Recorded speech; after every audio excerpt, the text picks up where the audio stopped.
साल के पहले दिन कल इंटरेस्टिंग ट्रेडिंग सेशन के बाद आज दुनिया भर के बाजारों से फिर से संकेत हैं गायब, लेकिन गिफ्ट निफ्टी हल्की कमजोरी के साथ खुलने को है तैयार। उसके बाद के एक्शन पर रहेगा खास फोकस। स्वागत है आप सबका शेयर बाजार में। नमस्कार, मैं हूं अनिल सिंह। नमस्कार, मैं हूं दीपांशु भंडारी। तैयार हो जाइए एक्शन के लिए। पहला दिन तो काफी उतार चढ़ाव वाला रहा। आज फॉलोअप में आपको क्या कुछ देखने को मिलेगा और नए लेवल्स या फिर थोड़ी वॉलेटिलिटी, ये जानना है सर आपके साथ आज के सेशन के लिए। कल का वो जो सेशन था ना, बॉलीवुड की मसाला मूवी जैसा है। हाँ, एक्शन है, ड्रामा है, कॉमेडी है, इमोशंस है, गाने हैं, सब कुछ है ना। और हीरो की भी एंट्री है और विलेन भी आते हैं। क्लाइमैक्स में थोड़ा अच्छी फाइट भी हुई है, लेकिन अंत भला तो सब भला। तो रिकॉर्ड हाइज भी बने हैं, बाजार गिरे भी, बंद भी ठीक ठाक हुए। तो कल का भी पूरा विश्लेषण होगा कि कल क्या हुआ, क्यों हुआ, कैसे हुआ और किसने किया। क्योंकि 3 बजे का कल का सबसे बड़ा सवाल जो अनआंसर्ड है, अभी तक जिसका जवाब लोगों को मिला नहीं, उसका जवाब भी आपके लिए तैयार है। लेकिन उससे पहले आज शुरुआत करने के लिए अगर जो थोड़े बहुत संकेत हैं, हम ढूंढ ही लेते हैं, कहीं कहीं से संकेत मिल ही जाते हैं। ग्लोबल मार्केट्स के भले ही गायब हो, लेकिन हमारे पास अपने हैं। डाउ फ्यूचर्स सपाट है, कोई खास एक्शन दिखाते हुए नजर नहीं आ रहे। कच्चा तेल $78 के आसपास है, 77 से $78 $1 ऊपर चढ़कर आया है। दिसंबर महीने में जीएसटी कलेक्शन वैसे तो 10% बढ़ा है, लेकिन 3 महीनों में ये सबसे कम जीएसटी कलेक्शन रहा है। भेल लगातार सुर्खियों में, यहाँ पर 2 और बड़े ऑर्डर्स मिलने की तैयारी नौसेना से और भारतीय रेलवे से, यानी कि ये स्टॉक आज भी रहेगा भरपूर एक्शन में। बिल्कुल, तो जबरदस्त एक्शन वहाँ पर भी रहेगा। अच्छा, बाय द वे, आज आप एक और पिक ऑफ द ईयर दे रहे हैं स्टॉक की बात। बिल्कुल, कल मुझे काफ़ी सोशल मीडिया पे लोगों ने कहा कि एक तो आप वार त्योहार ही देते हैं कि कभी साल की शुरुआत में, कभी दिवाली पर, उसके बाद हम इंतज़ार करते रहते। तो मैंने सोचा कि चलो कोशिश ये करता हूँ दीप की हर रोज़ इस हफ्ते कम से कम 3 सेशन और रहेंगे, तो मैं 3 पिक्स और देने की कोशिश करूँ। हर रोज़ कम से कम एक पिक 9 बजे देने का विचार है। तो मैंने कल की मुझे लगा कि कल की 3 दे दी काफ़ी है, लेकिन लोगों को इस वक्त आइडियाज़ काफ़ी चाहिए। और स्पेशली लोगों ने कहा कि जो नॉन आइडियाज़ उसके बजाय थोड़े अननोन आइडियाज़ चाहिए, जहाँ पर मतलब वैल्यूएशन कंफर्ट हो या स्टॉक बहुत भागे ना हो, या जहाँ पर कोई स्टोरी अच्छी बन सकती हो। तो कल हमने 3 स्टॉक वैसे ही चूज़ किए थे। आज फिर से हम कोशिश कर रहे हैं कि एक स्टॉक 9 बजे आज और देने की तैयारी। बहुत बढ़िया सर। तो चलिए, पिक ऑफ द ईयर एक और आ रही है आपके लिए 9 बजे अनिल जी की तरफ से, कल के 3 बेहतरीन कॉल्स के बाद। और कल बाय द वे जो पिक ऑफ द ईयर में स्टॉक दिए थे सर, अच्छी परफॉर्मेंस दिखा रहे थे। ओरेकल फाइनेंस मूव कर रहा था, जुबिलेंट फार्मोव, इंडियन ग्लाइकोल में थोड़ा एक्शन है। तो देखते हैं फिर मैं कहूँगा कि ये कल के लिए नहीं थे स्टॉक, ना आज के लिए, ना हफ्ते महीने भर के लिए, ये साल से 3 साल के लिए हैं। और इनको आप हड़बड़ी और जल्दबाजी में मेरे बोलने के बाद तुरंत बिल्कुल भी ना खरीदें, आराम से खरीदिए। इनको नोट करके रखें, लिस्ट बना कर रखें कि मैंने किस दाम पे बोला। उसके बाद भी उससे नीचे मिले तो और बेहतर, तो आप मुझसे ज़्यादा स्मार्ट है ना। कि भाई हमारी तो मजबूरी के न्यू ईयर पिक 1 तारीख को ही देनी है, आपकी थोड़ी मजबूरी की 1 तारीख को ही खरीदना है। हाँ। आपके पास पूरा साल पड़ा है। तो खराब मार्केट हो, जब मार्केट घटे नीचे आए, नोट करके रखिए। और खरीदे भी इस तरह से कि आपको एसआईपी करनी हो उस हिसाब से। कहीं 5% नीचे की एसआईपी करनी होगी, कहीं 10% नीचे की करनी होगी, वो मैं आपको बताऊंगा हर एक के साथ में। तो उस लिहाज से आपको खरीदारी करनी है। बिल्कुल। चलिए, ये वाले स्टॉक्स भी रखिए नज़र। एक नया स्टॉक भी आ रहा है एलजी की तरफ से 9 बजे, उसका भी हमें इंतज़ार है। अच्छा सर, आज की बात करें और आज क्या होने वाला है ये समझे, उससे पहले ज़रा बताइए कल क्या हुआ। अच्छा एक्शन था, सुबह शुरुआत थोड़ी सुस्त थी, उसके बाद हमने एक्शन पकड़ा, थ्रू द डे पॉजिटिव रहे। 2 बजे के बाद तो नए रिकॉर्ड्स आपको बनते हुए दिखे, लग रहा था कि बाजार कुछ और बड़े एक्शन करेगा। और फिर 3 सवा 3 जो ये शार्प मुनाफा वसूली आई बैंक्स और फाइनेंशियल्स में स्पेशली, बट पूरे मार्केट में दिखी, ये क्या था? दीप, 2 चीज़ें हैं। पहले तो कल क्या हुआ जी। 2:50, 2:51 पे आपने लाइफ टाइम हाई बनाया, 21,834 का नया लाइफ हाई बनाया। All was well.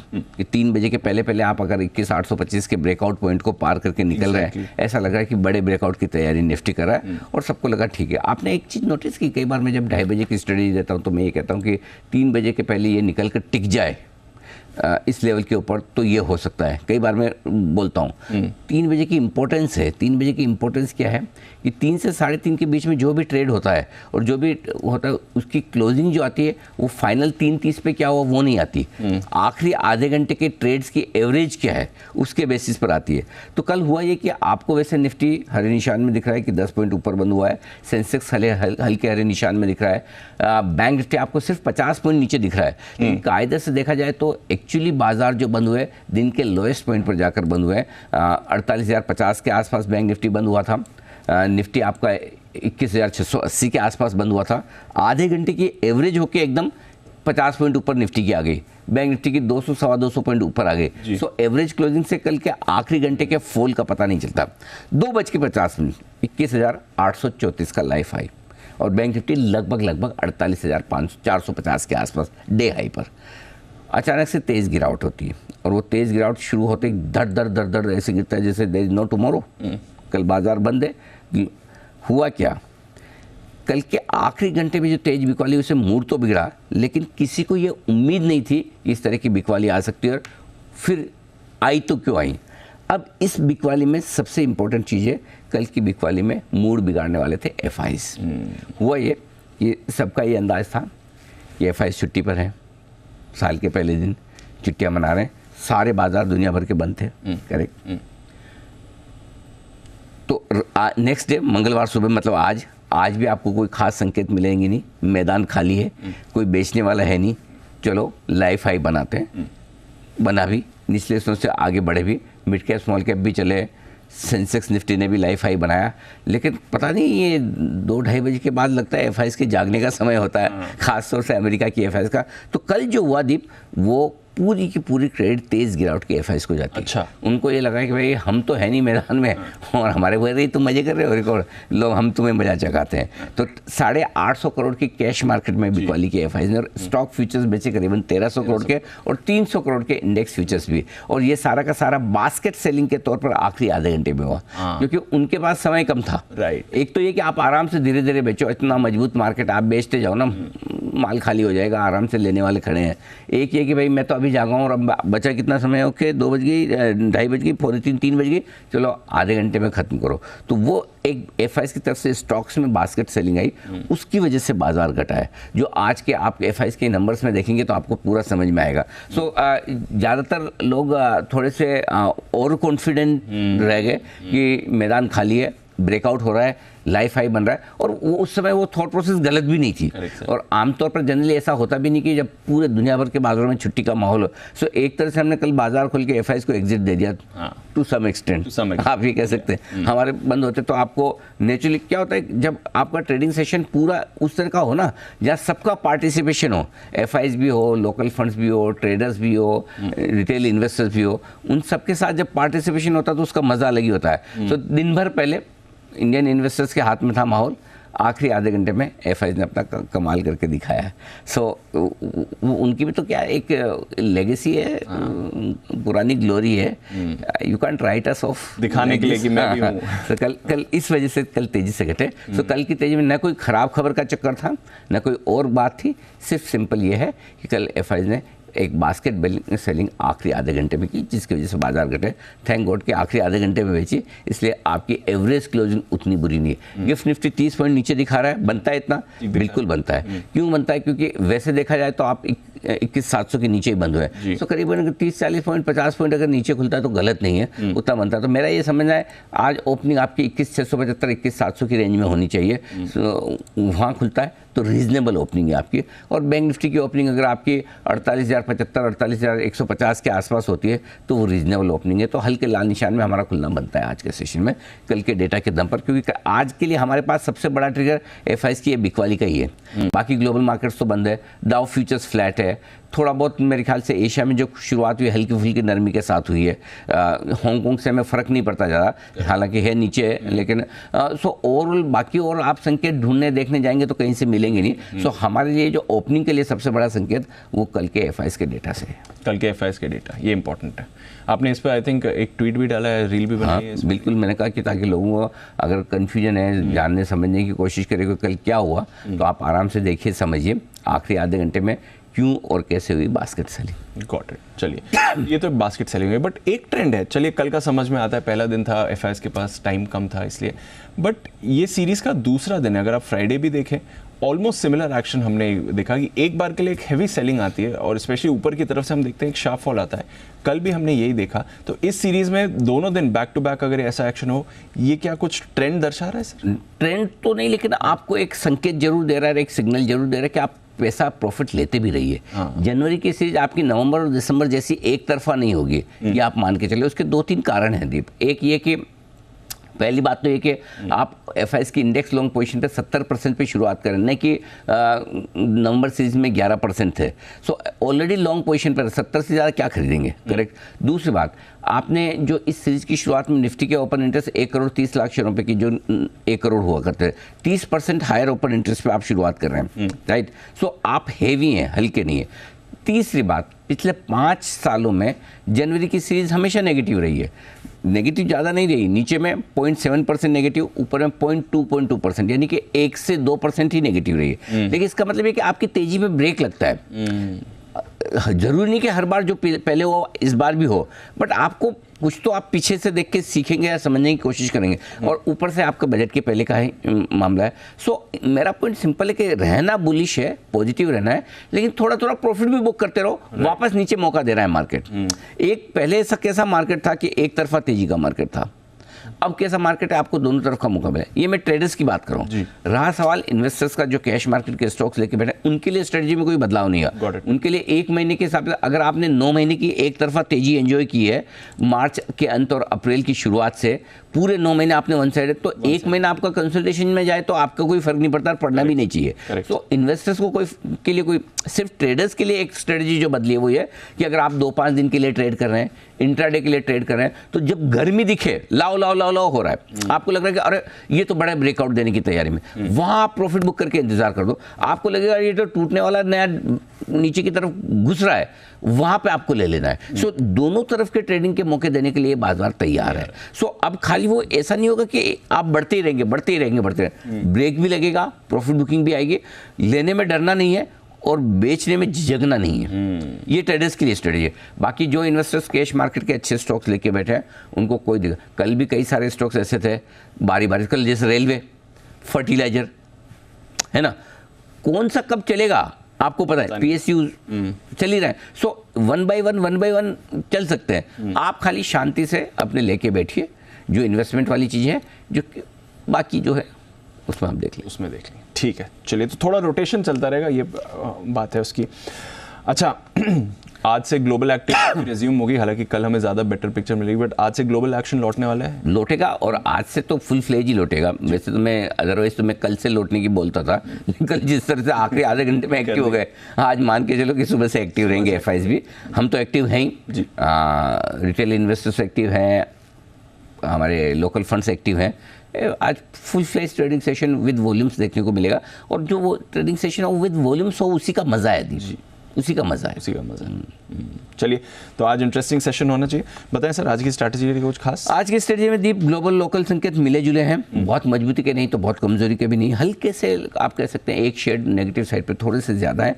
Adjusted closing कल ऊपर आने की वजह से आपके बाजार लाल निशान की बजाय हरे निशान में बंद हुए हैं, और इसीलिए आपको ट्रेडिंग के मौके दोनों तरफ मिलेंगे। सपोर्ट रेंज में खरीदना है, रुकावट की रेंज में प्रॉफिट बुकिंग करनी है। 21,850 और 48,700 ये 2 लेवल नोट करके चलें। इनके ऊपर निकलने पर निफ्टी और बैंक निफ्टी पर नया ब्रेकआउट आएगा, जो 22,000 इधर लेके जाएगा, और उसके बाद 39,000 39,500 की तरफ बैंक निफ्टी को लेकर जाएगा ये ब्रेकआउट। नीचे 21,600 के नीचे ट्रेड करना शुरू करेंगे तो थोड़ी कमजोरी होगी, और बैंक निफ्टी में 47,850 के नीचे ट्रेड करना शुरू करेंगे तो आपके लिए कमजोरी बनेगी। अदरवाइज कोई खास दिक्कत वाली बात नहीं। अदरवाइज ये रनिंग करेक्शन है, हल्का फुल्का करेक्शन है, कोई खास दिक्कत वाली बात नहीं। ठीक, 21,800 से 21,600 आ जाए तो कौन सी बहुत बड़ी बात है, 1% ही तो हुआ। बैंक निफ्टी में आप 48,625 बनाकर अगर 48,000 47,800 आ गए तो कौन सी बड़ी बात है, 1-1.5% ही, कुछ भी नहीं, ऐसे कोई दिक्कत वाली बात नहीं। ठीक है सर, समझ गया। संकेत आज के ग्लोबल न्यूट्रल है, एफआईएस के नेगेटिव है, डीआईएस के पॉजिटिव है, एफएनओ न्यूट्रल है, सेंटीमेंट और ट्रेंड पॉजिटिव है। तो पहली बार बड़े दिनों बाद कोई न्यूट्रल संकेत आया है, वो एफआईएस की तरफ से आता हुआ दिखा है। जो रेंज है सपोर्ट की वही है, कोई खास बदलाव नहीं। 21,600 21,675 आपके लिए स्ट्रॉन्ग सपोर्ट जो है, इसके आसपास आते ही आपको खरीदारी करनी है। पहली एंट्री पॉइंट 650 675 में होती है, और अगर आपको ज़्यादा आराम से लेना है तो 21,600 के आसपास पहला एंट्री पॉइंट बनेगा। इसके ठीक नीचे 21,500 और 21,600 ये 2 लेवल और हैं जिसको रेंज के तौर पर मिल दिया है। यहाँ 100% खरीदारी करना बनता है, शॉर्ट भी आपको काटना चाहिए अगर इस रेंज में आज बाजार आपको मिले तो। ऊपर की तरफ 21,775, 21,825 पहली रुकावट की जो रेंज है, इसमें एक बार प्रॉफिट बुक करें। लेकिन अगर 21,850 के ऊपर निकलकर टिक जाए और बंद होने के संकेत दे, ब्रेकआउट के संकेत दे, तो फिर आप अपनी शॉर्ट पोजीशन काट लें, क्योंकि निफ्टी फिर ब्लू स्काई जोन में जाता हुआ नजर आएगा। अब आइए बैंक निफ्टी। 47,925, 48,075, 150 पॉइंट की ये रेंज आपका पहला सपोर्ट जोन है। बहुत मजबूत नहीं लेकिन ठीक ठाक वाला है। इसके ठीक नीचे 47,725, 47,850 ये अच्छी रेंज है जहां पर बढ़िया खरीदारी और शॉर्ट कवरिंग करनी चाहिए। ऊपर की तरफ 48,450, 48,500 हल्की फुल्की रुकावट की रेंज है। पार करके निकले तो 48,125 के आसपास लाइफ आई है, उसको पार करेंगे 48,650 आपके लिए बैंक निफ्टी भी ब्लू स्काई जोन में जाएगा। 21,850 और 48,650 ये दो लाइन्स रहेंगे। चलिए नजर है सर इन पे 1% ही कम हुई है। वैसे एफआईएस की लॉन्ग पोजीशन कुछ ज़्यादा नहीं है। निफ्टी का put call ratio, bank Nifty का पुट कॉल रेशियो दोनों हल्का सा बढ़कर ही आया सर, और विक्स भी कल 1% ऊपर गया। तो ज़्यादा डेटा में कोई खास बदलाव है नहीं, और 70% पे 1-8% का फर्क भी नहीं पड़ता। तो लेकिन हाँ, एफआईएस इंडेक्स पे थोड़ा हायर साइड पर लोगे, इसलिए वो जल्दी से लेंगे नहीं, ये मान के चले। Got it sir. बताएं सर फिर स्टॉप लॉसेस आज के लिए। इंट्राडे स्टॉप लॉस 21,600 है, क्लोजिंग 21,650 का है। आप चाहें तो थोड़ा नीचे का भी रख सकते हैं, 21,600 का। ये स्टॉप लॉस आपके लिए निफ्टी पर लॉन्ग साइड पर। बैंक निफ्टी पर 48,000 का है, इंट्राडे और क्लोजिंग दोनों ही। अगर आपको थोड़ा दूर रखना है तो 47,850 के आसपास क्लोजिंग का कर सकते हैं। मेरे ख्याल से थोड़ा छोटा रखना ही ठीक रहेगा। शॉर्ट पोजीशन 21,850 इंट्राडे, और क्लोजिंग अगर 21,800 के ऊपर होती है तो आपको अपनी शॉर्ट पोजीशन काट लेनी चाहिए। और बैंक निफ्टी में इंट्राडे और क्लोजिंग दोनों ही मैंने 48,550 का रखा है। अगर इंट्राडे में भी और क्लोजिंग में भी 48,550 को पार करें तो फिर बैंक निफ्टी में शॉर्ट रहने में समझदारी नहीं है। ठीक है, चलेगा। ब्लू स्काई जोन के आसपास ही आपका शॉर्ट पोजीशन का स्टॉप लॉस भी लगता है। नई पोजीशंस बताएं सर। खरीदना है निफ्टी 21,600, 675 की रेंज में, 650, 675 के आसपास मूड माहौल देखकर खरीदें। 600 पे तो एंट्री मार सकते हैं, कोई दिक्कत वाली बात नहीं। 600 तो बहुत बेस्ट पॉइंट है अगर खरीदने के लिए आज से। इनफैक्ट मैं तो कहूँगा कि आजकल में अगर वापस से 21,500 मिलता है तो और ऐड करना चाहिए। अदरवाइज और एग्रेसिव है तो 675 के आसपास पहली इंस्टॉलमेंट होगी 650, 675 में, और दूसरी 21,600 पे होगी। 21,500 का स्टॉप लॉस होगा। टारगेट 21,735, 775 दो छोटे टारगेट, 800, 825 दो मीडियम टारगेट है। और 21,850 के ऊपर जब निफ्टी ब्लू स्काई जोन में जाएगा तो आप अपनी लॉन्ग पोजीशन को होल्ड करें और स्टॉप लॉस को ट्रेल करते चले। स्टॉप लॉस ट्रेल करने का फायदा क्या होता है दीप? जैसे कल लाइफ हाई बनाया 21,835 के आसपास, अगर आप अपना स्टॉप लॉस ट्रेल करते चलते, समझो आपने 50 पॉइंट स्टॉप लॉस रखे, आपका स्टॉप लॉस 21,775 कर दिया, बच गए ना 100 पॉइंट नीचे के। तो स्टॉप लॉस ट्रेल करने की ये जो बात है एकेडमिक नहीं है, खाली ऐसा दिखाने के लिए नहीं, फॉलो करने के लिए। कितना गैप अच्छा रहता है अगर आप ये इस बात पे डिपेंड करता है कि आपने पोजीशन कितनी बनाई और किस प्राइस पे बनाई। राइट, ठीक है। तीसरा, आपकी रिस्क लेने की ताकत कितनी है। इन तीन चीज़ों को मिलाकर आप स्टॉप लॉस बनाए। आइडियली मैं ये कह दूं कि या तो आप 50 पॉइंट का रख लीजिए, या कोई टाइट नहीं होता 50 पॉइंट, मतलब 50 पॉइंट के नीचे बहुत ट्रेड करें तो 50 पॉइंट बहुत है। हाँ, उससे ज़्यादा नहीं रखना चाहिए। हाँ, अगर पोजीशन ट्रेड करें तो अलग बात है कि 100-150 पॉइंट का हो सकता है। डे ट्रेड में 50 पॉइंट बहुत है। और दूसरी बात है कि आप ये देखो, जैसे आपको स्टॉप लॉस कैसे डिसाइड करना। फॉर एग्जाम्पल, कल आपका स्टॉप लॉस जैसे 3 बजे क्या होना चाहिए था, डे लो का होना चाहिए था। हाँ, राइट, ठीक है, या फ्राइडे की क्लोजिंग का होना चाहिए, है ना। सो आर्बिट्रेरी स्टॉप लॉस या तो आप 50 पॉइंट अंदाज से डाल दो, वो ठीक नहीं है। आप वो पॉइंट ढूंढो जहाँ पे मेरा स्टॉप लॉस होना चाहिए।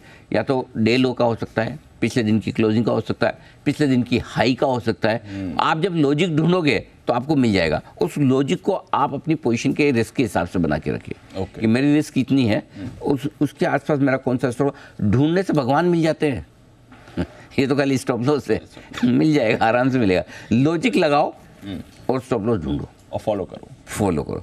और स्टॉप लॉस फॉलो करने का एक ही सिस्टम है दीप, और वो एक आप सिस्टम में डाल दो उसको।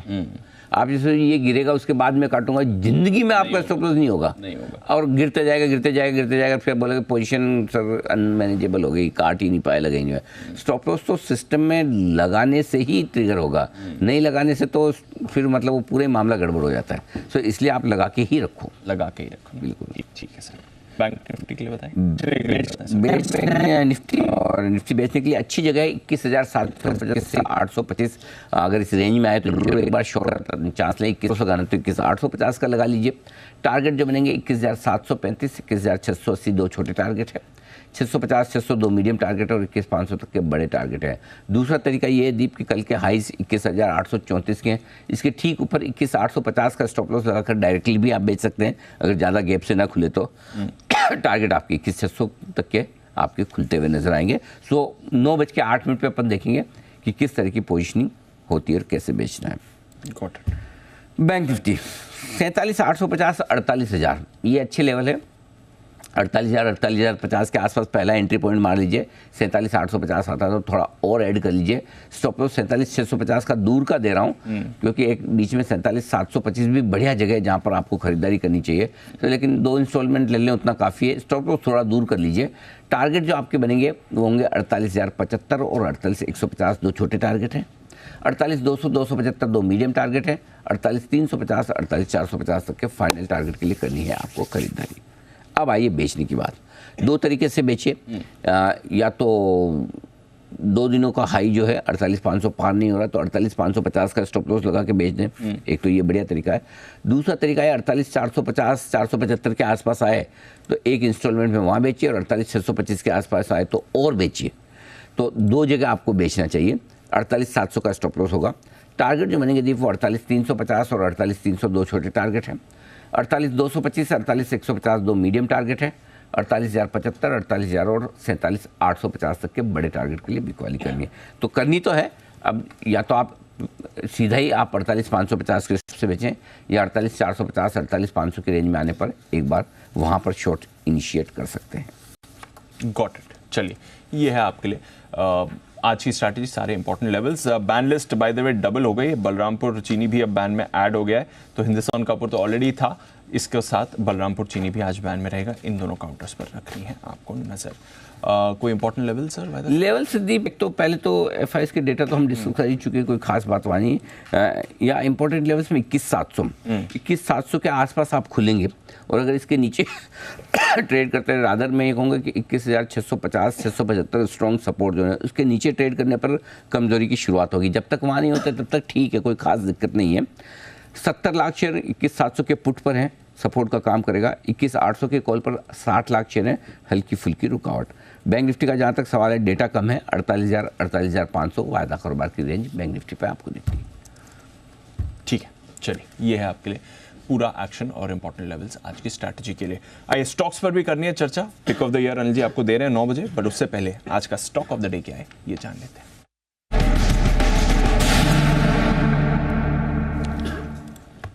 बताएं सर। खरीदारी करने की राय है, खरीदना है दीप भेल।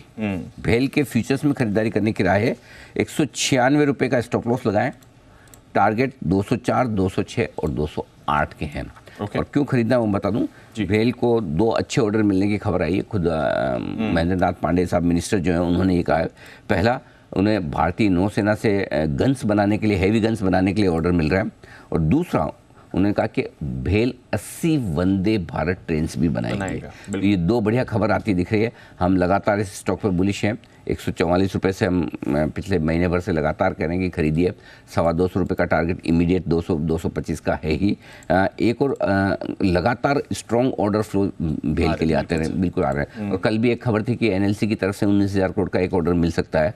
हाँ, उस पर एक्सचेंजेस ने क्लेरिफिकेशन भी मांगा था भेल से। भेल का ये कहना था भाई कि देखिए अभी तक ऑर्डर तो नहीं मिला, हमने अप्लाई जरूर किया, अप्लाई तो हम करते रहते हैं। मिलेगा नहीं मिलेगा अलग चीज़ है, जो मिल गया उसको तो एंजॉय करें। Correct sir. तो आप हेवी गन्स का ऑर्डर नौसेना से मिल रहा है। भेल को खाली एग्जीक्यूशन दिखाना, एक बार फिर मैं आपको बहुत बार बार कहता हूँ, इसलिए कहता हूँ ताकि याद हो जाए। एक क्वार्टर भेल ने जो अच्छे रिजल्ट दिखाए ना, एग्जीक्यूशन दिखाया ना, लोग है ना भेल के पीछे भागेंगे और ये पकड़ में नहीं आएगा। ये दिखेगा 300 और लोग देखते रहे अरे ये क्या हुआ, हमारे सामने तो मिलता था 100-125 में।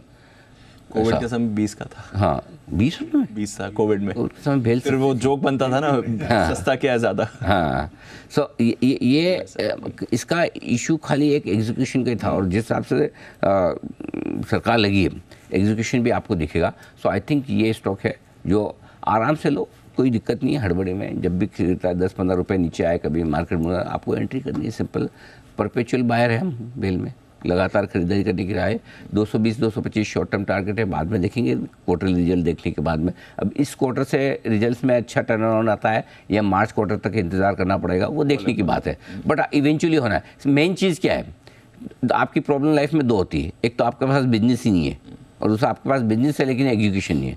तो बड़ी प्रॉब्लम बिजनेस नहीं होना है, इधर वो नहीं है, बिजनेस तो है, एग्जीक्यूशन है। जिस दिन वो एग्जीक्यूशन पे आ गए काम हो गया। Got it. और कब तक नहीं आएंगे? कब तक नहीं आएंगे? ऑर्डर्स तो बढ़िया है ही नहीं उनके पास। अच्छा, एक ही स्टॉक ऑफ द डे? एक स्टॉक 9 बजे और 9 एक हाँ 9 बजे के लिए भी 9 बजे वाले तो रखा है। हाँ, और एक 9 बजे है स्टॉक ऑफ द डे, एक और है और वो भी बहुत बढ़िया है, बाय कॉल ही है, और दूसरा पिक ऑफ द ईयर 9 बजे है। डन। चलिए, तो 9 बजे के अपॉइंटमेंट भी सेट है आपके लिए। 2 और बेहतरीन स्टॉक कॉल्स आने वाले हैं including pick of the year. आइए, हमारी टीम भी आपके साथ है तैयार बताने के लिए खबरें और साथ ही ब्रोकरेज एक्शन भी।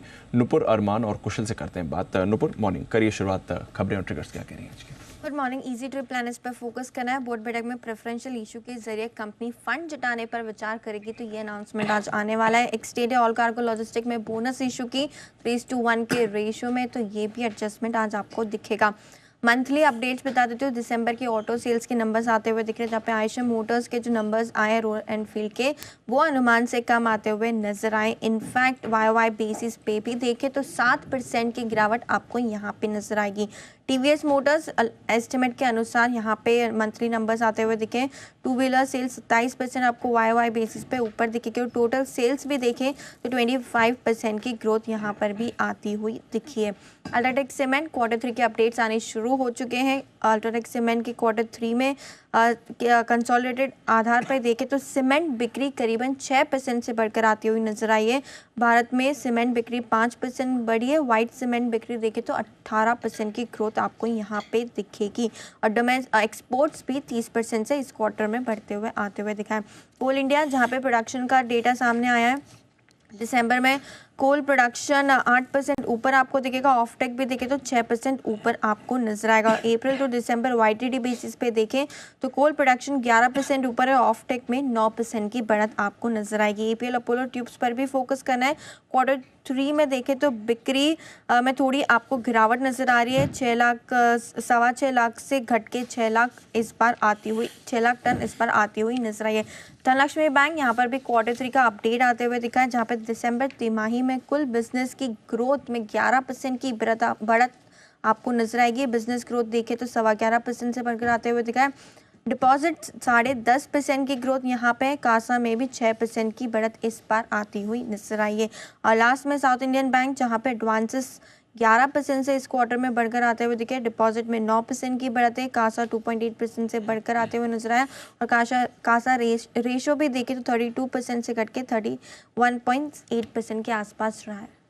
ओके, ये है आपके लिए सारी इंपॉर्टेंट खबरें कल की। अरमान, मॉर्निंग, बताएं आप कौन सी खबरें लेकर आए? जी गुड मॉर्निंग। खबरों में सबसे पहले ONGC, RIL, oil India, MRPL, Chennai petro, यहाँ पर आपको फोकस रखना है क्योंकि घरेलू कच्चे तेल के एक्सपोर्ट पर विंडफॉल गेन टैक्स यहाँ पर बढ़ाते हुए दिखे हैं। 1300 रुपये प्रति टन से बढ़ाकर 2300 रुपये प्रति टन होता हुआ दिखा है और नई दरें जो हैं यहाँ से लागू होती हुई दिखी हैं। हालांकि अगर आप डीजल और ATF से अतिरिक्त एक्सपोर्ट ड्यूटी को शून्य किया गया है। जोमेटो, यहाँ पर रिपोर्ट्स आती हुई दिखी है कि कंपनी ने अपनी फिर से प्लेटफॉर्म फीस की यहाँ पर बढ़ोतरी की है। ₹3 से बढ़ाकर ₹4 करते हुए दिखे। पर अगर आप देखें देश के कुछ मार्केट में ये प्लेटफॉर्म फीस जो है वो बढ़ाते हुए दिखे हैं। ऑटो स्टॉक्स, यहाँ पर फोकस रखना है क्योंकि सरकार ने PLI योजना की अवधि को बढ़ाया है। ऑटोमोबाइल, ऑटो कंपोनेंट्स के लिए योजना की अवधि को 1 साल के लिए बढ़ाते हुए दिखे हैं। उसी के साथ साथ कुछ शर्तों में ढील के साथ यहाँ पर स्कीम में बढ़ोतरी होती हुई दिखी है समय सीमा में।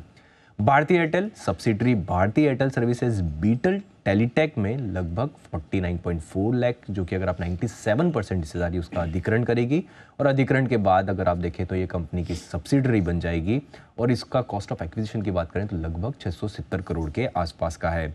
और अगर आप बात करें ये जो बीटल टेक की बात कर रहे हैं हम, वो भारतीय ग्रुप की ही कंपनी है। एलेम्बिक फार्मा, यहाँ पर 31 दिसंबर तक US FDA से कई सारे प्रोडक्ट्स हैं उनके लिए मंजूरी मिलती हुई दिखी है। कंपनी के कुल लगभग 196 ANDA यहाँ पर मंजूरी ओवरऑल यहाँ पर आती हुई दिखी है। SRF सब्सिडरी SRF एल्टेक का एल्यूमिनियम फॉयल की मैन्युफैक्चरिंग प्लांट शुरू हुआ है, जिसमें लगभग निवेश जो है वो लगभग 535 करोड़ का होगा। कर्नेक्स माइक्रोसिस्टम, यहाँ पर सिग्नलिंग और टेलीकम्युनिकेशन वर्क के लिए इनको लगभग 110 करोड़ का ऑर्डर मिलता हुआ दिखा है और इस ऑर्डर को इनको अगर आप बात करें 600 दिन में इस ऑर्डर को उनको पूरा करना है। और अंत में GR इंफ्रा प्रोजेक्ट्स, यहाँ पर MP में ट्रांसमिशन सिस्टम लगाने के लिए लगभग 42 करोड़ के आसपास का ऑर्डर मिलता हुआ दिखा है। REC पावर डेवलपमेंट से ऑर्डर मिलता हुआ दिखा है और 24 महीनों में इस प्रोजेक्ट को इनको पूरा करना है। चलिए कुछ और ऑर्डर विंस की खबरें आ रही हैं, तो इंफ्रा और कैपिटल गुड स्टॉक्स तो आज पूरे फोकस में रहेंगे ही। ब्रोकरेजेस यहाँ पर भी कुछ इंटरेस्टिंग रिपोर्ट्स आई हैं, जानते हैं इसके बारे में कुशल के साथ FIR में।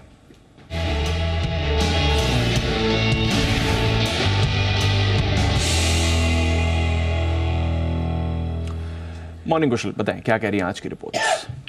मॉर्निंग दीपा रिपोर्ट्स में लुपिन पर फोकस करिए। नोमुरा की राय आ रही है, खरीदारी की राय इन्होंने बरकरार रखी है। लक्ष्य 1290 से बढ़ाकर 1593 रुपए के इन्होंने कर दिए हैं। ये मान रहे हैं कि अगले 3 से 4 सालों में जो यूएस में लॉन्चेस होने वाले हैं और साथ ही भारत और यूरोप में जो ग्रोथ की एक्सपेक्टेशंस है उसकी वजह से यहाँ पर मार्जिन पर बढ़िया इंप्रूवमेंट आपको आती हुई दिख सकती है। जोमेटो पर भी CLSC की राय आ रही है।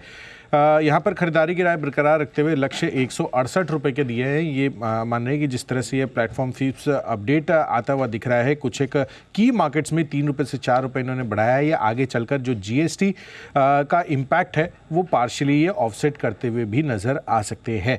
साथ ही सिटी की राय है IT काउंटर्स पर 6 दिग्गज IT काउंटर्स है जिनमें सभी के सभी काउंटर्स पर इन्होंने टारगेट्स अपने बढ़ाए हैं। हालांकि जो रेटिंग्स इन्होंने पहले दी थी उसको इन्होंने बरकरार रखा है। चुनिंदा नाम में बता देता हूँ, इन्फोसिस यहाँ पर न्यूट्रल की रेटिंग बरकरार रखते हुए लक्ष्य 1565 रुपये से बढ़ाकर अब 1695 रुपये के कर दिए हैं। मौजूदा भाव 1551 रुपये का है। साथ ही HCL टेक पर भी इन्होंने न्यूट्रल की रेटिंग बरकरार रखते हुए 1295 से 1475 रुपये के अब ये नए टारगेट्स देते हुए नजर आ रहे हैं। साथ ही अंत में यहाँ पर मेटल्स पर जेफरीज की इंटरेस्टिंग रिपोर्ट आती हुई दिख रही है। FY23 काफ़ी डिफिकल्ट साल था मेटल्स के लिए, बट 2024 के लिए ये कॉशियसली ऑप्टिमिस्टिक है। ये मानकर चल रहे हैं कि मैक्रो डेवलपमेंट्स को ध्यान में रखते हुए आगे चलकर मेटल्स काउंटर्स पॉजिटिव रह सकते हैं। साथ ही ये अच्छे वॉल्यूम ग्रोथ की भी एक्सपेक्टेशंस है और इनकी चुनिंदा प्रेफर्ड पिक्स में कोल इंडिया है। जिस तरह की अभी ग्लोबल सिनेरियो बने हुए हैं, of course capacity expansion Tata steel और JSW स्टील में भी ये देख रहे हैं, उससे भी आगे अच्छी खासी तेजी और बढ़त देखने को मिल सकती है। जेफरीज ने JSW स्टील पर अपग्रेड कर दिया, अंडर परफॉर्म से होल्ड की रेटिंग इन्होंने कर दी है। लक्ष्य भी 700 रुपये से 800 रुपये के इन्होंने किए हैं। टाटा स्टील पर 160 रुपये के टारगेट्स देते हुए दिख रहे हैं। साथ ही कोल इंडिया पर इन्होंने 425 से अब 450 रुपये के टारगेट्स रिवाइज कर दिए हैं, खरीदारी की राय बरकरार रखते हुए। और अंत में हिंडाल्को, यहाँ पर भी जेफरीज ने खरीदारी की राय तो मेंटेन रखी है और लक्ष्य भी 660 रुपये से सिग्निफिकेंटली बढ़ाकर अब ये 725 रुपये के देते हुए दिख रहे हैं। मौजूदा भाव 610 रुपये का है। ओके, तो ये है ढेर सारी रिपोर्ट्स जिन पर आज दिखेगा आपको भरपूर एक्शन। इसी एक्शन को बढ़ाते हैं आगे एक्सपर्ट्स के दमदार पैनल के साथ और वक्त है मंगलवार की सुबह पिक ऑफ द डे का।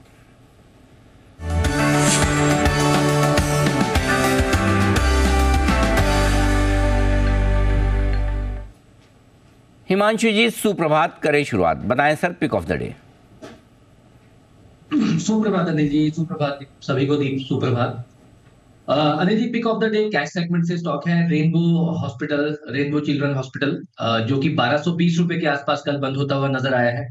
अनिल जी, अगर मैं इसका डेली चार्ट देखता हूं तो मुझे ऐसा लगता है कि स्टॉक काफी हफ्तों की एक कंसोलिडेशन के बाद एक फ्रेश अपमूव, फ्रेश ब्रेकआउट कल के सेशन में आता हुआ नजर आया है। और न केवल आज बल्कि आने वाले कुछ दिनों में स्टॉक में काफी अच्छी तेजी बनती हुई नजर आ सकती है। तो 1220 रुपए के आसपास का क्लोज है, इन्हीं लेवल्स पे खरीदारी की जा सकती है 1188 रुपए के स्टॉप लॉस के साथ। और आज के लिए जो मेरा यहाँ पर लक्ष्य रहेगा वो रहेगा लगभग 1260 और 1275 रुपए का। पोजिशनली मुझे लगता है स्टॉक 1400 रुपए की तरफ जाता हुआ नजर आ सकता है। तो रेनबो चिल्ड्रन आज मेरी तरफ से pick of the day. Okay, 1260, 1275 और फाइनली 1400 तक के बड़े लक्ष्य के लिए करनी है आपको खरीदारी। 1188 का लगाएं स्टॉप लॉस। आइए अविनाश जी का भी किया जाए स्वागत। अविनाश जी गुड मॉर्निंग, बताएं सर आपका पिक ऑफ द डे। हाँ, good morning Anil ji, good morning Deepanshu. देखिए, मेरा जो पिक ऑफ द डे वो रेलवे इंफ्रा रिलेटेड स्टॉक है और कंपनी का नाम है टेक्समैको रेल। हमको लग रहा है कि देखिए कंपनी की ऑर्डर बुक बहुत ही मजबूत है, करीबन 3000 करोड़ के ऊपर का ऑर्डर बुक है। एंड इसका मतलब ऑलमोस्ट 2-2.5 साल की रेवेन्यू विजिबिलिटी कंपनी के पास कंफर्टेबली है। कंपनी ने हाल ही में एक QIP इशू किया था 750 करोड़, करीबन 147 रुपए में कंपनी ने पैसा उठाया था। हमारा मानना है कि तीसरी तिमाही तो वजूद आएगी और उसके अलावा जो अगले साल 1.5 साल का जो नजरिया है मेरे ख्याल से बहुत मजबूत है। गवर्नमेंट ऑफ इंडिया ने कहा है कि रेल इन्वेस्टमेंट पे करीबन 7 लाख करोड़ का एडिशनल इन्वेस्टमेंट आने की उम्मीद है। हालांकि इस बार वोट ऑन अकाउंट आएगा, लेकिन जो प्रॉपर बजट आएगा इलेक्शंस के बाद, हमको लग रहा है कि इंफ्रा और रेल के ऊपर गवर्नमेंट का फोकस रहना चाहिए। तो करीबन अगर साल भर का नजरिया है तो मुझे लगता है कि काफी अट्रैक्टिव प्राइस है।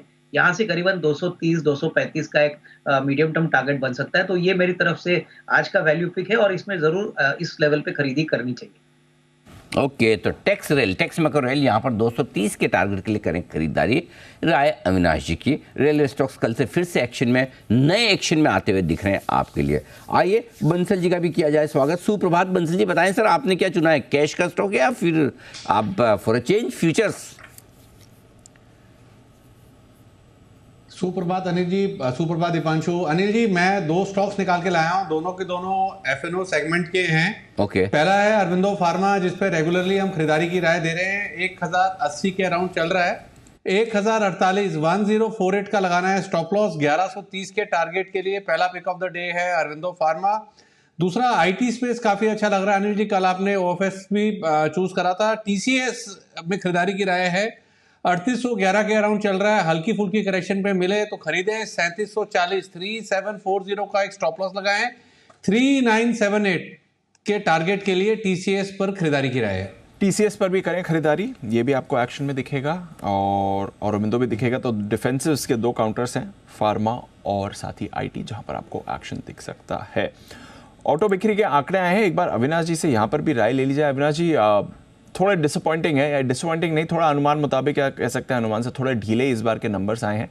ट्रेंड क्या दिख रहा है सर ऑटो सेल्स में आपको? अब मेरी म्यूट नहीं,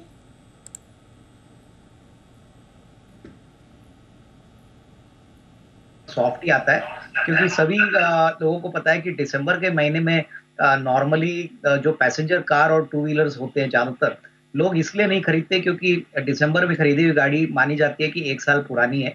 तो मुझे लग रहा है कि जनवरी टू मार्च का क्वार्टर बहुत ही दमदार आएगा। मेरे ख्याल से कमर्शियल व्हीकल का ट्रेंड अगर हम देखें, टाटा मोटर्स के जो नंबर आ गए, मेरे ख्याल से मंथ ऑन मंथ नंबर नहीं बट YOY नंबर हम देखेंगे तो काफी अच्छा ग्रोथ देखने को मिला है।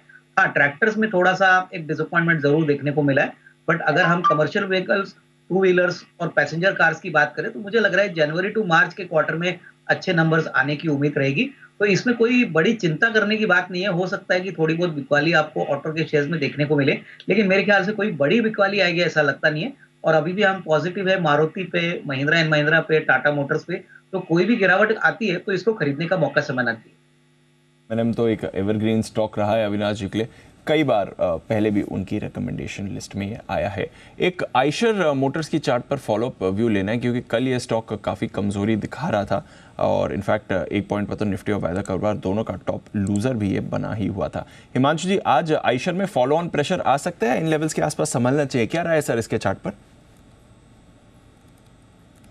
दीप, ये जो कल का सेलिंग प्रेशर देखने को मिला, लगभग 2.5% स्टॉक में गिरावट देखने को मिली। मुझे लगता है बड़े ट्रेंड में एक बड़ी तेजी के बाद ये ब्रीफ कंसोलिडेशन का फेज है, जिसका फॉलोअप बिल्कुल मुझे लगता है आज भी शायद देखने को मिल सकता है। स्टॉक 4000 3980 तक के लेवल्स पर सपोर्ट टेस्ट करता हुआ नजर आ सकता है।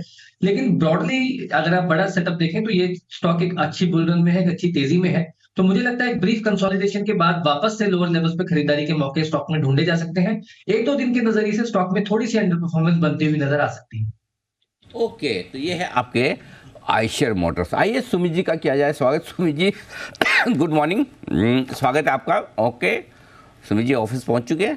सुमित जी ऑफिस में ही है?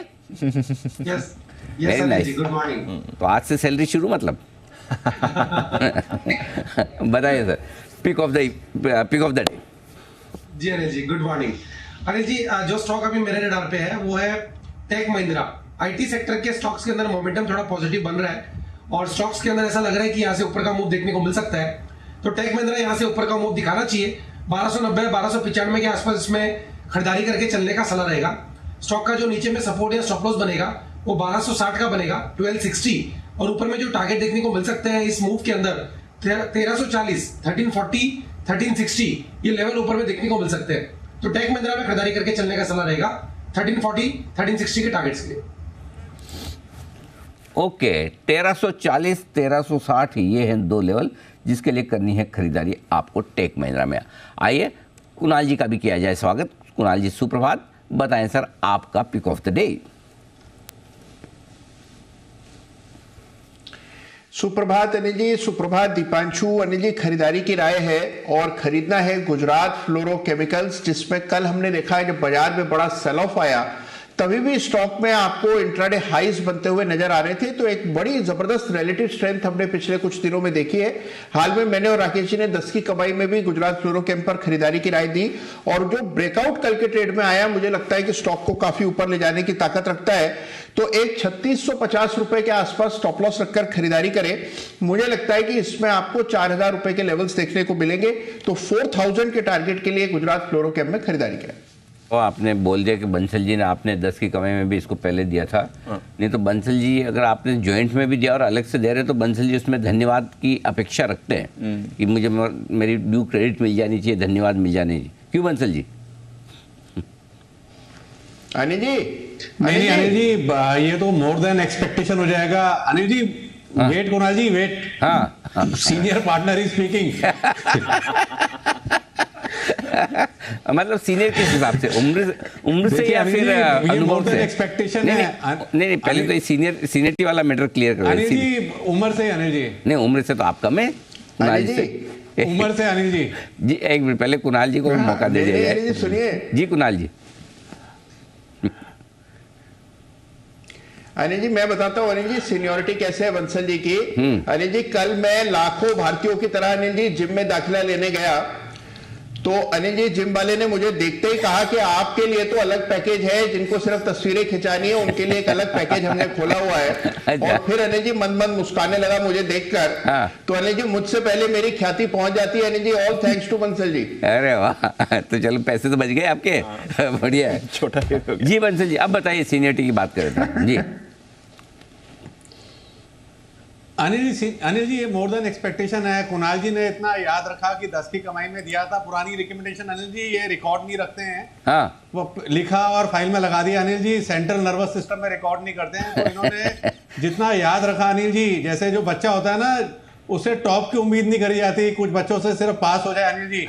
और दूसरा ये कुणाल जी गलत बोल रहे हैं अनिल जी। सलमान खान की अनिल जी एक बैक चेन है जिसकी दिल्ली के अंदर अनिल जी जिम्स खुले हैं, और उनका अनिल जी स्पेशल प्राइस है मेरे लिए। मतलब कि मैंने तो वो वाला जिम ज्वाइन नहीं करा क्योंकि उसकी लिफ्ट अनिल जी हिलती है, मेरे को डर लगता है। बट मैंने काफी लोगों को अनिल जी, मेरे परिवार के 3 लोग, हमारा ज्वाइंट फैमिली है, और मेरे काफी दोस्तों को अनिल जी मोर देन 50% को ऑफ मिल रहा है बिकॉज ऑफ यू। क्या बात कर रहे हैं? अच्छा ये सही है, ये एक गजब है यार। ऑफर सही हमें मिलता नहीं है और हमारे बंसल जी कमाल है, बस गजब। चलो बढ़िया है। जी कुणाल जी। अनिल जी गौर कीजिए शब्दों पर। अनिल जी जिस जिम की लिफ्ट हिल रही हो उसकी मशीनें कैसे हिलती होंगी अनिल जी, ये भी तो सोचिए। नहीं मजे की बात है कि बंसल जी वहां पे सबको भेज रहे हैं, खुद नहीं जा रहे। बढ़िया जी बंसल जी। नहीं अनिल जी लिफ्ट, अनिल जी मेरे को अपना साइकोलॉजिकल अनिल जी सीढ़ियां नहीं है वहां पर, लिफ्ट ठीक है अनिल जी। वो उसमें अनिल जी न्यू एज, वो जो ब्लू लाइट और पता नहीं क्या क्या सोना जैकूजी और वो जो डियर पार्क का लुक है अनिल जी। और प्लस क्या है कि मुझे अनिल जी यहाँ पर टाइमली बैठना है, वो जिम इतना जल्दी नहीं ओपन होता है, बहुत सी लिमिटेशंस हैं। पूरी डिटेल आपको भेज रहा हूँ अनिल जी मैं व्हाट्सएप पर कि क्या ऑफर है, मतलब कि हम लोगों के लिए, मतलब कि जो जा रहे हैं इतना हैवी डिस्काउंट मिल रहा है। और कुणाल जी जाना चाहे तो वैसे भी लेट आते हैं अनिल जी, ये जा सकते हैं। नहीं आप एंजॉय करो आराम से। और बहुत सारे जिम वाले तो हेवी डिस्काउंट साल की शुरुआत में इसीलिए देते हैं क्योंकि उनको पता है ये साल के पहले हफ्ते में जितने नए एडमिशन होंगे ना ये आएंगे नहीं, खाली वो फीस देके जाते हैं। ये दिखाने के लिए भी हम करेंगे, तो उनको तो आप सस्ते में भी दे दो, आने वाले तो नहीं, पैसा तो उनसे कमाना है जो रेगुलरली जा रहे हैं। एग्जैक्टली। चलिए बट नज़र रखेंगे कुछ इनकाउंटर्स पर भी, और ऑफ कोर्स रिकमेंडेशन तो आपके लिए बढ़िया आ ही रही हैं। एक दो और स्टॉक्स पर राय लेनी है। अल्ट्राटेक, इसका अपडेट आया है और इंटरेस्टिंग अपडेट इनकी तरफ से आया है। 6% की कुल सीमेंट बिक्री इनकी बढ़कर आई है। वाइट सीमेंट 18% बिक्री बढ़कर आई है। अविनाश जी अल्ट्राटेक का कोई राय, और सीमेंट पैक पर भी क्योंकि अच्छी मोमेंटम है सीमेंट स्टॉक्स, कल तो इनफैक्ट पूरा सीमेंट सेक्टर ऊपर था सर। बिल्कुल दीपांशु, देखिए सीमेंट सेक्टर में हमको लग रहा है कि जो सेकंड हाफ रहेगा अक्टूबर टू मार्च, यहाँ पे आपको बहुत volume as well as price improvement देखने को मिलेगी। अल्ट्राटेक तो डेफिनेटली पैन इंडिया प्लेयर है, ऑब्वियसली ज्योग्राफिकल रीच से बेनिफिट करेगा, लेकिन साउथ में भी जो कंपनियां हैं जैसे कि रैमको सीमेंट है, हेडलबर्ग सीमेंट है, हमको लग रहा है कि डेफिनेटली यहाँ पे भी अच्छे अपसाइड्स की पॉसिबिलिटी रहेगी। मोस्ट इंपॉर्टेंटली मुझे लग रहा है कि जेके सीमेंट को भी आपको वॉच करना चाहिए, काफी बड़ी कैपेसिटी है और यहाँ पे भी कुछ एक्सपांशन के बाद आई थिंक जो इंक्रीमेंटल सीमेंट का वॉल्यूम का बेनिफिट मिलेगा वो अगले साल इनको मिलेगा, तो ये भी एक अच्छा विकल्प हो सकता है। मेरे ख्याल से सीमेंट स्पेक्स पे आपको तीसरी तिमाही सेकंड क्वार्टर से काफी अच्छी देखने को मिलेगी, क्योंकि रॉ मेटेरियल की कीमतें, पेटकोक के प्राइसेस वो काफी कम हो चुके हैं, तो प्राइसिंग पावर आ रही है। और ऑब्वियसली गवर्नमेंट जिस प्रकार से इंफ्रा पे अभी प्रोजेक्ट्स अनाउंस कर रही है इलेक्शन के पहले, मेरे ख्याल से इसका भी बेनिफिट सारे सीमेंट कंपनीज को मिलेगा। तो सीमेंट स्टॉक्स पर रखिएगा नजर, और कल की तेजी के बाद आज देखते हैं अगर कुछ फॉलोअप एक्शन यहां पर आता है कि नहीं। अल्ट्राटेक, कुणाल जी एक बार इसके चार्ट पर राय दे दें सर।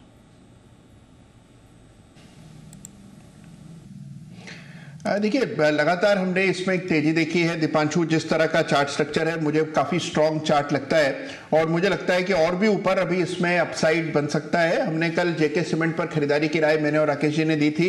अल्ट्राटेक सीमेंट का अगर बात करें तो यहाँ पर एक स्टॉप लॉस रखा जाना चाहिए। स्टॉप लॉस 10,000 के आसपास रखें, 10,000 के आसपास स्टॉप लॉस रखकर जिनके पास लॉन्ग पोजिशन है होल्ड करने की राय। ये है आपके लिए अल्ट्राटेक। देखते हैं कल की तेजी के बाद आज सीमेंट कैसा बिहेव करता है। कल अल्ट्राटेक ने तो पार्टिसिपेट नहीं किया, but India Cement, Dalmia Bharat, JK Cement जैसे काउंटर्स में आपने अच्छी खरीदी तेजी देखी थी। कोल इंडिया, इसका भी अपडेट आया है, यहाँ पर भी आज आपको एक्शन बनते हुए दिख सकता है। दिसंबर का अपडेट है, ऑफटेक 8.25% बढ़कर आया है। अप्रैल टू दिसंबर अगर इस वित्त वर्ष अब तक देखेंगे 9 महीने में तो 11% प्रोडक्शन बढ़ा है और ऑलमोस्ट 9% आपके लिए ऑफटेक बढ़कर आया है। कोल इंडिया स्टॉक भी मोमेंटम में ही रहा है। सुमित जी, आज के लिए कोल इंडिया के इंपॉर्टेंट लेवल्स क्या हैं सर? कोल इंडिया का जो नीचे में चार्ट पे सपोर्ट है 374, 375 है। 374, 375 के नीचे आया तो इसमें थोड़ा प्रॉफिट बुकिंग आएगा। जब तक ये लेवल टूटेगा नहीं तब तक ऊपर का मूव भी देखने को मिलना चाहिए, और ऊपर में 390 से लेके 400 रुपए तक के लेवल जल्दी कोल इंडिया में देखने को मिल सकते हैं। तो फिलहाल ट्रेलिंग स्टॉप लॉस लगा के पोजीशन होल्ड करके चल सकते हैं। ये है आपके लिए आज के लिए कोल इंडिया पर भी राय। एपीएल अपोलो, ये भी एक और काउंटर है। एपीएल अपोलो ट्यूब्स, यहाँ पर Q3 बिक्री घटकर आई है, 6.25 लाख टन से घटकर करीब 6 लाख टन आपको आती हुई दिखी है। रीस्टॉकिंग और घरेलू स्टील की कीमतों में कटौती से भी बिक्री का थोड़ा असर पड़ा है। APL Apollo, I think Avinash ji आपके कवरेज में भी है, जरा इस पर अपनी एक बार राय दे दें। नहीं, मुझे लग रहा है कि देखिए थोड़ा सा डिसअपॉइंटिंग न्यूज जरूर है, लेकिन मुझे लग रहा है कि होपफुली मुझे लगता है कि जनवरी टू मार्च के क्वार्टर में वापस डिमांड पिकअप होगा और इनकी जो जो कॉस्ट मैनेजमेंट है, ये पूरे ट्यूब मार्केट में सबसे कॉस्ट इफेक्टिव प्लेयर माने जाते हैं। प्लस बैलेंस शीट भी काफी स्ट्रांग है, तो मेरे ख्याल से हो सकता है कि दिसंबर का क्वार्टर में थोड़ा सा म्यूटेड परफॉर्मेंस आपको देखने को मिले, लेकिन आने वाले क्वार्टर के लिए क्या कमेंट्री रहेगी और आने वाले साल के लिए क्या आउटलुक रहेगा, इससे मेरे ख्याल से स्टॉक में थोड़ी सी एक क्लैरिटी बाद में मिल सकती है। तो जिनके पास है वो होल्ड करे, मेरे ख्याल से नतीजे आने के बाद एक फ्रेश रिव्यू हम ले सकते हैं। ओके, ये है आपके लिए एपीएल अपोलो। देखते हैं आज इस पर आपको कैसा एक्शन दिखेगा। साउथ इंडियन बैंक, यहाँ पर कुल लोन ग्रोथ 11% की रही है, डिपॉजिट ग्रोथ 9.25% की रही है। कासा रेशो में मामूली आपने कटौती जरूर देखी है। Bansal ji, south Indian bank, इसका चार्ट कैसा लग रहा है सर 26-27 के लेवल पे?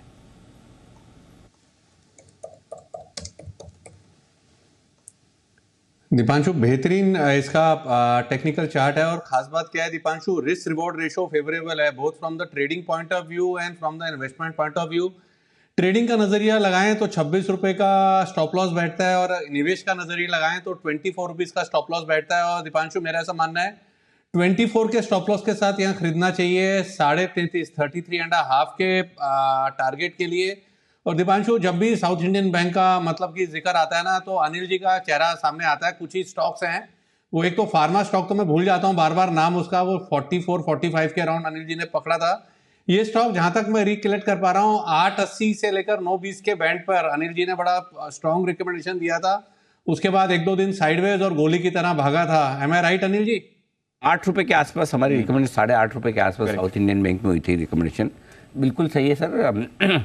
मैं कृपया करके मेरे ऊपर नज़र थोड़ी सी कम रखा करें। मुझे बहुत तनाव हो रहा है। बंसल जी, कितने सालों से आप ये काम कर रहे हैं? अनिल जी, मैंने क्या नजर रखनी अनिल जी, देखिए ये तो चीजें याद रहती है अनिल जी, और बाकी चीजें लोग भी याद करा देते हैं। अभी सुबह सुबह का टाइम अनिल जी, सुबह सुबह भी एक बड़ा मतलब कि हसीन हादसा हुआ है आपको लेके अनिल जी। अच्छा अनिल जी क्या हुआ अभी है? टाइम नहीं अनिल जी, मार्केट खुलने अच्छा, वाला है। चलिए बढ़िया है तो जी कुणाल जी। अनिल जी, राकेश जी को मैं कहना चाहता हूँ, राकेश जी अनिल जी ये कहना चाह रहे हैं कि नजर रखो लेकिन नजर लगाओ मत, इसका ख्याल रखना बस। नहीं वो तो खैर कहता है कि अपनों की नज़र नहीं लगती इसमें, वो तो कोई दिक्कत वाली बात नहीं। हाँ तो चलिए बढ़िया है। तो ये है आपके लिए साउथ इंडियन बैंक अच्छे अपडेट्स आज भी आते हुए दिखे। धनलक्ष्मी बैंक यहाँ से भी अच्छे अपडेट्स आते हुए दिखे, इस पर भी रखिएगा नजर। लोन ग्रोथ के ट्रेंड यहाँ पर भी अच्छा है। इनफैक्ट अविनाश जी से एक बार राय भी ले ली जाए। अविनाश जी, शुरू ही हुए, अभी तो छोटे बैंक्स के आए हैं, बड़े बैंक्स के अपडेट्स का हमें इंतजार है, बट क्या समझना चाहिए अब तक के ट्रेंड से? लोन ग्रोथ तो ठीक ट्रेंड दिखा रही है सर दोनों की। बिल्कुल, देखिए मुझे लगता है कि लोन बुक ग्रोथ और डिसबर्समेंट्स तो अच्छा लग रहा है। आई थिंक इसमें इस प्राइस पे मुझे नहीं लगता है कुछ खोने जैसा है, बट आने वाले क्वार्टर में क्या कमेंट्री मैनेजमेंट की रहेगी, स्पेसिफिकली इंटरेस्ट रेट्स पे, क्रेडिट कॉस्ट पे, और रिटेल में किस प्रकार से ग्रोथ का एक्सपेक्टेशन उनका है, इसके बाद ही स्टॉक में एक अच्छी रेटिंग आएगी। डेफिनेटली मुझे लग रहा है कि मीडियम टू लॉन्ग टर्म के लिए अगर किसी को खरीदना है तो 28-30 रुपए में कुछ खोने जैसा नहीं है, लेकिन नजरिया कम से कम साल 1.5 साल का रखना जरूरी रहेगा। साल 1.5 साल का नजरिया रखिए और फिर देखिए कैसा एक्शन आता है। आज देखते हैं इन दोनों बैंक्स में कैसे रिएक्शन आपको दिखेगा। अभी तो पिछली तिमाही खत्म ही हुई है, अपडेट्स आना शुरू हो गए हैं, आने वाले समय में भी काफ़ी इंटरेस्टिंग अपडेट्स आएंगे। आइए, बट हम तैयार हैं करने के लिए शुरुआत बाजार की खुलने की। करते शुरुआत।